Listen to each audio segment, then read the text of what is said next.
ချေမိကွန်းလေးလာမိရင် relationship တွေလောက်ရမ်းခက်တယ်ပေါ့နော်ယောက်ျားနဲ့မိန်းမနဲ့အထူးသဖြင့်ဖိုးနဲ့မနဲ့ဆက်ဆံရေးတွေရမ်းခက်ခဲတယ်ပေါ့ဆိုတော့ဒီချေကတော့ relationship educator တယောက်လုပ်နေလို့လားမသိဘူး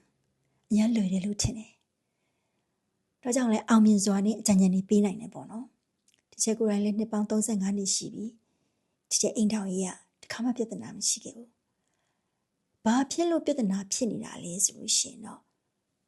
human being ချင်းအတူတူလူချင်းတူတူသူ့ကဘာတွေကိုကိုဝင်မကြည့်နိုင်ဘူးကိုကဘာထဲမှာဘာရှိလဲဆိုတော့သူ့ကိုမပြနိုင်တာပဲဒါပဲတယောက်နဲ့တယောက်ကဘာချင်းမတူဘူးစဉ်းစားကြည့်လေအမျိုးသမီးချင်းတူတော့မှကျတို့အမျိုးသမီးမှာခံစားချက်ချင်းတူတယ်တွေးခေါ်တာချင်းတူတယ်နော်ကြီးပြင်းလာပုံတူတယ်နေချတူတာတော့မှတယောက်နဲ့တယောက်တိုက်ခိုက်ရှိသေးတာအမျိုးသားနေတယ်ပိုဆိုးတာပေါ့အမျိုးသားလည်းအမျိုးသမီးတွေနဲ့နေချချင်းမတူတော့ဘူးဒါပေမဲ့ very attracted နော် attract each other ပေါ့နော်ဖုန်းနဲ့မနဲ့နေချချင်းမတူဘူး value ချင်းလည်းမတူဘူးကဘာချင်းလည်းမတူဘူးဒါကြောင့်မလို့ကိုကနေကိုလိုချင်တဲ့ပုံဆွဲတွေ့လို့မရဘူးနှစ်ဦးနှစ်ဖက်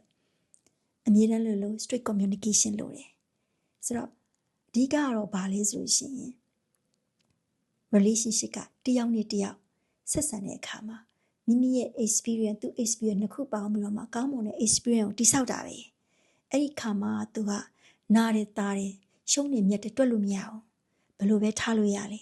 human being ပဲလို့ထားလို့ရတယ်သူလဲလူငါလဲလူပါလားဆိုတဲ့စိတ်နဲ့ပဲ relationship ကိုတွားလို့ရတယ်ပေါ့နော်ဖိုးနဲ့မနဲ့ကြွယ်ပြချင်းကတော့ကိုကညှိပြီးတော့မှသူ့နေချလေးတွေနားလေတယ်ဆိုလို့ရှိရင် relationship တွေအားလုံးကအောင်မြင်ပါလိမ့်မယ်လို့နော်ချေမိကွန်းလေးလာမိရင် relationship တွေလောက်ရရမ်းခက်တယ်ပေါ့နော်